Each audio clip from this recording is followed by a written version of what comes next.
The cold hit first. A sharp, biting gust of wind that snaked under the collar of my beige coat and made me flinch.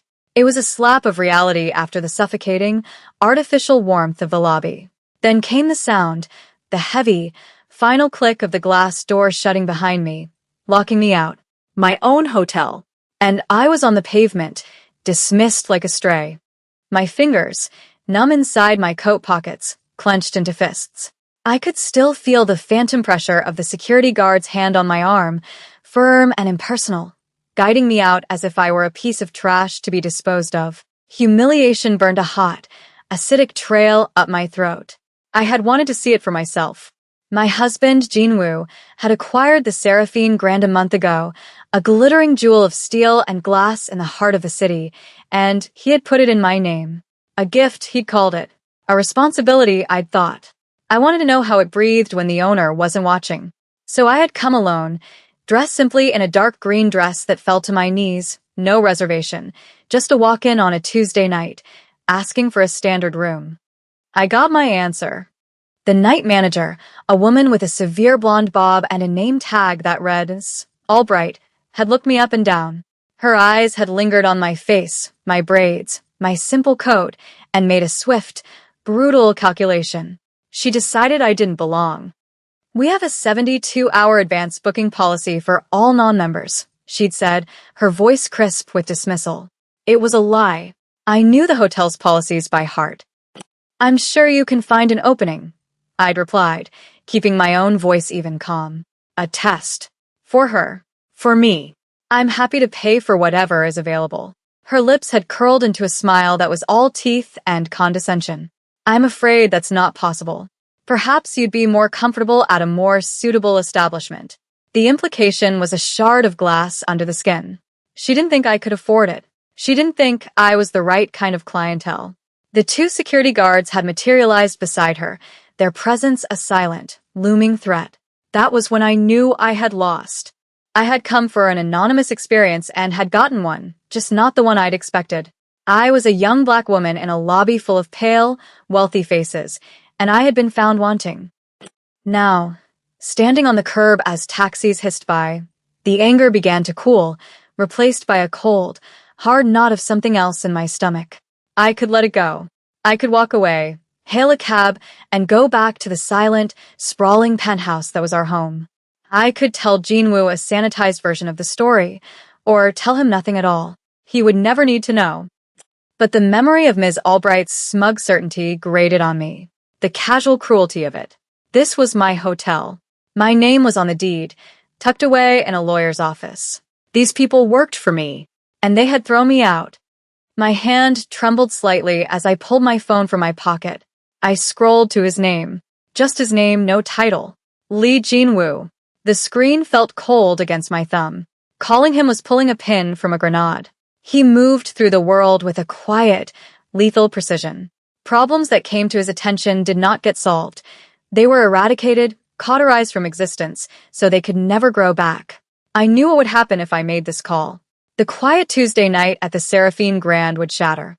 I took a deep breath, the city air tasting of exhaust and winter. I pressed the call button.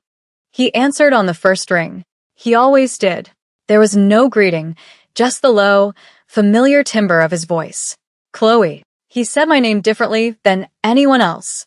It wasn't a question. It was a statement of fact. A claim. I'm at the hotel, I said, my voice steadier than I felt. A pause. I could hear the faint rustle of paper on his end, the distant, muffled sound of the city from his own window high above it all. Is something wrong? They wouldn't give me a room. I didn't elaborate. I didn't need to. Another silence, longer this time. It was not an empty silence. It was the sound of a vast, complex machine shifting gears. I could picture him perfectly, sitting in his study, the city lights behind him, his expression unreadable. His dark hair would be perfect, his custom-tailored suit a second skin. He would be perfectly still, but his mind would be moving at a speed I could barely comprehend. "Where are you now?" he asked. His voice had dropped half an octave. It was a sound I had learned to recognize. It was the sound of a storm gathering far out at sea. Outside. On the street. "Don't move," he said. Not a request. An order. I'm on my way. The line went dead. I slid the phone back into my pocket. The wind whipped a strand of my hair across my face, and I didn't bother to brush it away. I just stood there, on the edge of the curb, and waited. I had pulled the pin. It took less than 7 minutes. A car turned the corner, a long, black sedan so polished it seemed to drink the streetlights. It moved with an unnatural silence, a predator gliding through the urban jungle. It pulled up directly in front of me, its engine a barely audible hum. The doorman, who had pointedly ignored me not 20 minutes ago, scrambled forward, his face a mixture of awe and confusion. The back door opened from the inside. Lee Jin-woo stepped out. He was a masterpiece of controlled violence, sculpted into a Tom Ford suit the color of midnight. He moved like the world owed him space, and the world always paid its debt. His eyes, dark and intelligent, found mine immediately, and for a moment, the bustling street, the honking cars, the entire city faded into a muted backdrop. There was only him. He didn't look angry. He didn't look rushed.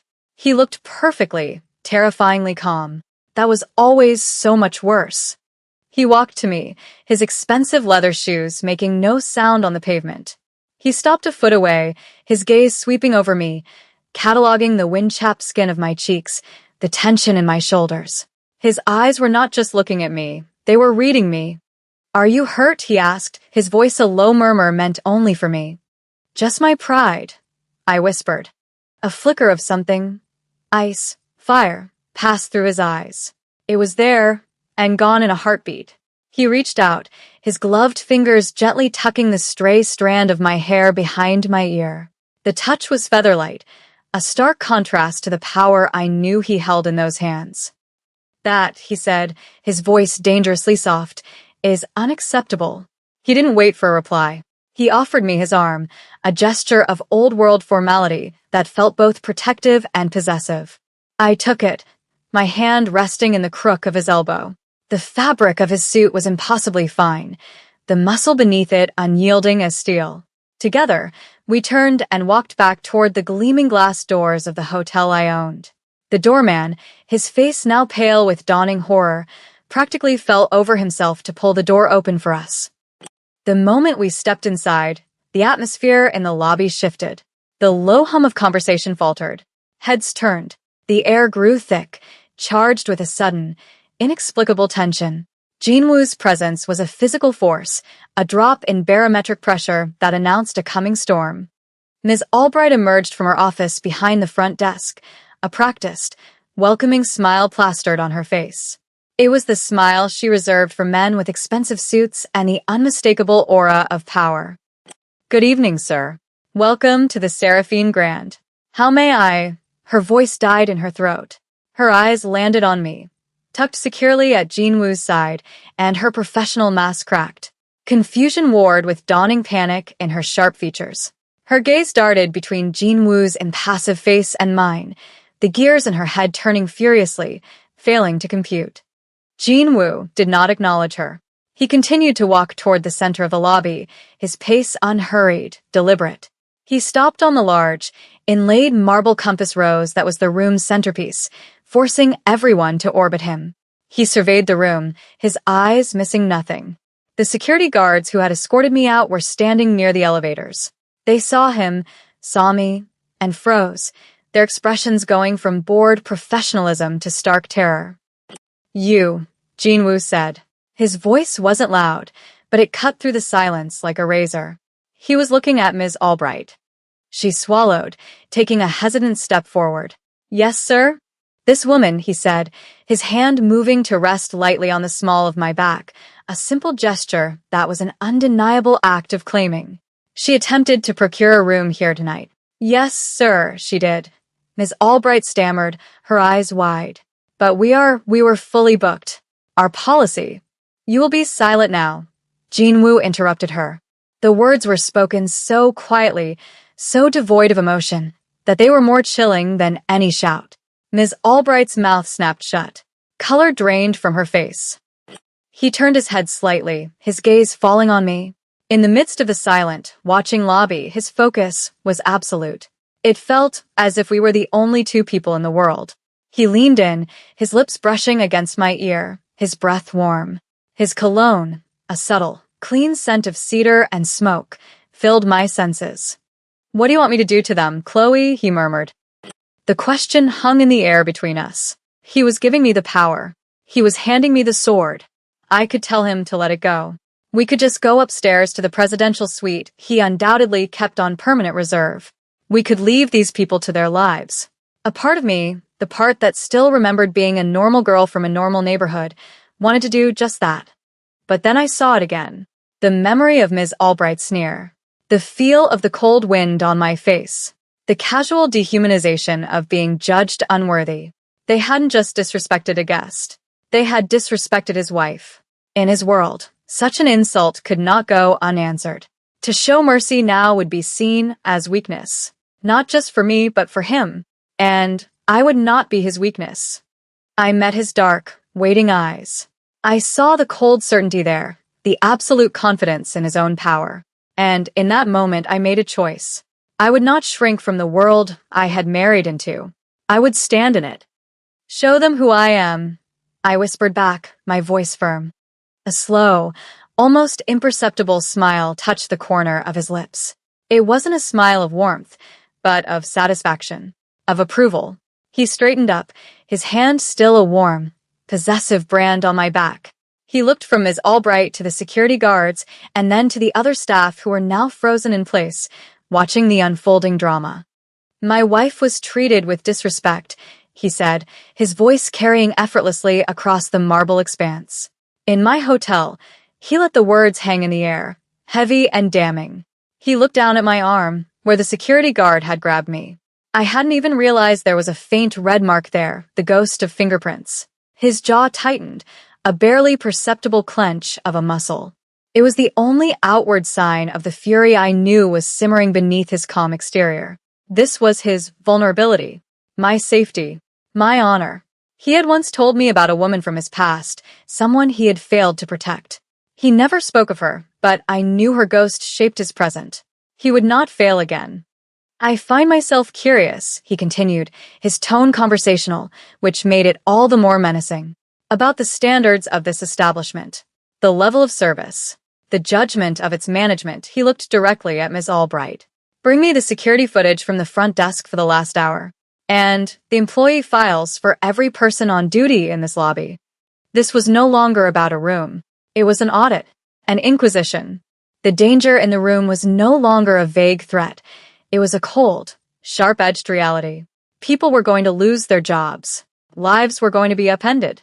All because they had made the mistake of underestimating the quiet woman in the beige coat. Ms. Albright seemed to shrink under his gaze.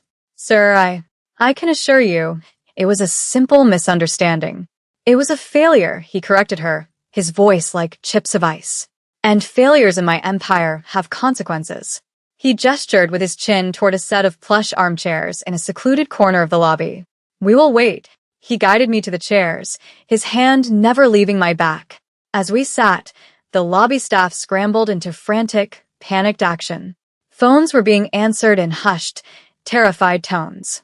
Ms. Albright, her face ashen, was barking orders at a subordinate. The two security guards stood stiffly by the wall, looking as if they were awaiting their own execution. Jean Wu sat beside me, a portrait of serene authority amidst the chaos he had created. He seemed completely at ease, as if this were nothing more than a tedious but necessary business meeting.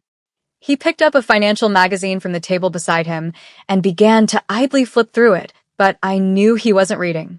He was watching, listening, assessing everything. The silence between us was not empty. It was filled with everything that had just happened and everything that was about to. I watched the frantic movements of the staff, the fear on their faces, and I felt a strange, unsettling mix of vindication and guilt. I had never wielded this kind of power before. I had never been the cause of such fear. It was a heavy, unfamiliar weight. I crossed a line tonight, I thought. I can't go back. As if sensing my turmoil, Jean Wu set the magazine down. He didn't look at me, but spoke in that same low tone. "They chose their actions. You are not responsible for the outcome." "Aren't I?" I murmured, looking at my hands in my lap. I made the call. You did, he agreed. He turned his head, and his dark eyes met mine. You defended your honor. And mine. There is no shame in that. A short while later, a junior manager approached us, trembling, holding a tablet. Ms. Albright followed a few steps behind, her earlier arrogance completely gone, replaced by a desperate, pleading look. Jinwoo took the tablet. He didn't bother with the footage. He swiped to the employee files. He scanned them for a moment before his eyes stopped. He tilted the screen slightly, so I could see. It was Ms. Albright's file. Her previous employer was a holding company. A holding company I recognized. It was a known front for the Choi family, Jinwoo's most bitter rivals. The air around him grew 10 degrees colder. The disrespect was not random. It was a message. A provocation. They had put their person in his hotel, and she had used her position to insult his wife. They were testing him, seeing how he would react. Get everyone here, Jinwoo said to the junior manager, his voice flat and hard. Every single employee currently in this building. The lobby. Now. The young man scurried away. Within minutes, the vast lobby was filled with the hotel staff. Bellhops, concierges, front desk clerks, even some kitchen staff in their checkered pants and white coats. They stood in a nervous, silent crowd, watching us. Jinwoo rose to his feet. I stood with him. He put his arm around my shoulders, pulling me close to his side. It was a gesture of solidarity, of a united front. For those of you who do not know, he began, his voice calm and clear, carrying to every corner of the silent room. This is Chloe Lee, he paused, letting the name sink in. She is my wife, and she is the owner of this hotel. A collective gasp rippled through the crowd. Eyes widened in shock and disbelief. Every gaze in the room swung to me. I felt 100 pairs of eyes on my face, my dress, my coat. I stood taller, lifted my chin, and met their stares. I would not flinch. Ms. Albright's face was a mask of pure horror. The blood had drained from it completely. She looked as if she had seen a ghost. Mrs. Lee, she choked out, taking a stumbling step forward. Mrs. Lee, I had no idea. It was a terrible misunderstanding. Please, I apologize. She was looking at me, pleading with me. She thought I was the softer target, the way in. For a heartbeat, I felt a pang of something that might have been pity. But then I remembered her cold, dismissive eyes. This wasn't about a misunderstanding. This was about a woman who judged others based on a shallow, ugly metric and who, it turned out, was a snake planted by our enemies. Jinwoo was watching me, his expression unreadable. He was waiting to see what I would do, waiting to see if I would accept the apology, if I would undermine the absolute authority he had just established. I looked at the desperate woman in front of me, and I said nothing. My silence was my verdict. It was colder and more final than any words I could have spoken. I simply looked at her, my face a calm, unreadable mask, and let her apology wither and die in the air between us. I felt the power of that silence. It was a chilling, absolute power, and in that moment I claimed it. Ms. Albright seemed to crumble. The last bit of hope drained from her eyes. Jinwoo watched my face for a long moment, then gave a single, sharp nod, as if I had passed some unspoken test. He turned his attention back to the crowd. Ms. Albright, he said, his voice ringing with finality. And the 2 security officers on duty at the front door. You're fired. Collect your personal belongings and be off this property in 10 minutes. You will be escorted. He glanced at 2 of his own men, who had appeared as if from the shadows, their dark suits and earpieces marking them as separate from the hotel staff.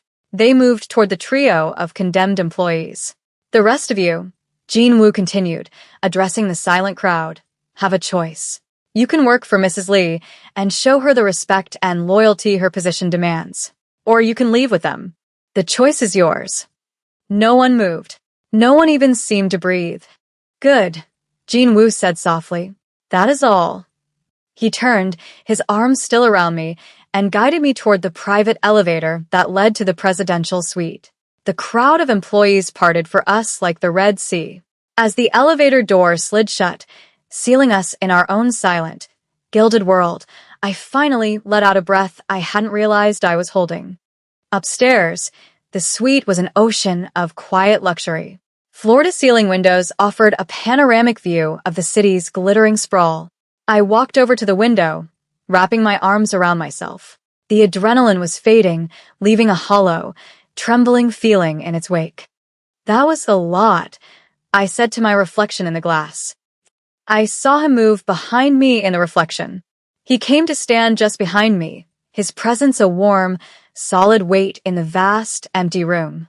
They needed to understand, he said, his voice low and close to my ear. No one touches what is mine. It wasn't a declaration of love. It was a statement of fact, a creed.